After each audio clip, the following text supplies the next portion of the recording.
राधे राधे। जय श्री कृष्ण मित्रों।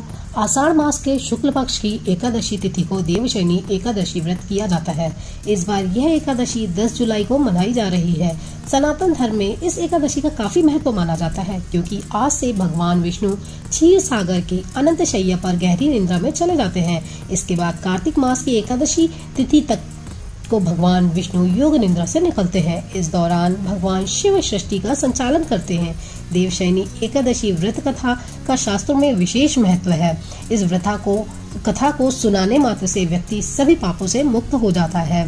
वामन अवतार की कथा। वामन पुराण के अनुसार एक बार राजा बलि ने तीनों लोकों पर अपना अधिकार जमा लिया था।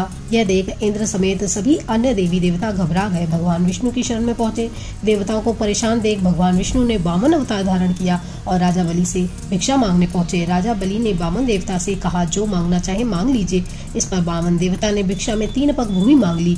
पहले और दूसरे पग में वामन देवता ने धरती और आकाश और पूरा संसार ही नाप लिया। अब तीसरे पग के लिए कोई जगह नहीं बची, तो राजा बलि ने वामन देवता से पूछा, तीसरा पग कहाँ रखूं? तो राजा बलि ने अपने सर को आगे कर दिया। भगवान विष्णु राजा बलि को देखकर काफी प्रसन्न हुए और उनसे वरदान मांगने को कहा। बलि ने उनसे वरदान में पाताल लोक में बस जाने की बात कही। बलि की बात मानकर उनको पाताल में जाना पड़ा।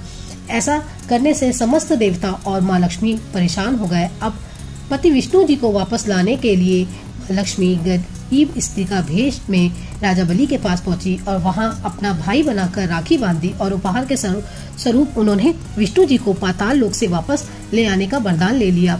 माता लक्ष्मी के साथ वापस जाते हुए भगवान विष्णु ने राजा बलि को वरदान दिया कि वे प्रत्येक वर्ष आषाढ़ शुक्ल पक्ष की एकादशी से कार्तिक मास की एकादशी तक पाताल में ही निवास करेंगे और इन 4 महीने की अवधि को उनकी योग निद्रा माना जाएगा। यही वजह है दीपावली पर माँ लक्ष्मी का पूजन होता है, भगवान विष्णु के बिना ही किया जाता है। भगवान कृष्ण ने युधिष्ठिर को जो कथा सुनाई वह कथा इस प्रकार है। देवशयनी एकादशी व्रत कथा का वर्णन खुद भगवान श्री कृष्ण ने किया। भगवान श्री कृष्ण ने इस वृतांत को धर्मराज युधिष्ठिर को सुनाया। कथाओं के अनुसार सतयुग में माधांता नामक एक चक्रवर्ती राजा राज्य करता था।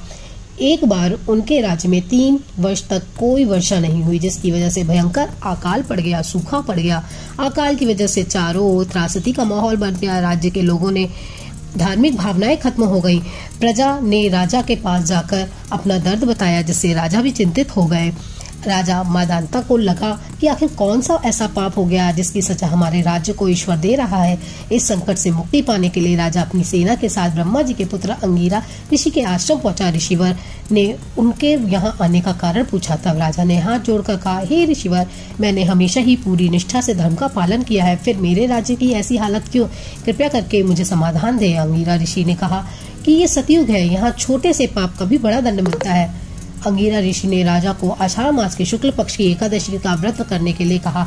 महिषी ने कहा कि इस व्रत का फल जरूर मिलेगा, इसके प्रभाव से तुम्हारे संकट भी निकल जाएंगे। महिषी अंगिरा के निर्देश का पालन करते हुए राजा अपनी राजधानी वापस आ गए और चारों वर्णों सहित देवशयनी एकादशी का व्रत किया, जिसके फलस्वरूप राज्य में मूसलाधार वर्षा हुई। इस प्रकार से भगवान विष्णु की कृपा से उनके राज्य के सभी संकट दूर हो गए। तो भक्तों, इसी प्रकार हमें पूरी श्रद्धा से देवशयनी एकादशी का व्रत भी करना चाहिए। ये वीडियो यहीं पर समाप्त होता है। अगले वीडियो में हम जल्दी मिलेंगे। तब तक आप चैनल को सब्सक्राइब कर लीजिए, ताकि आपको इसी प्रकार की भक्तिपूर्व कथाएं और वीडियोस मिलते रहें। धन्यवाद।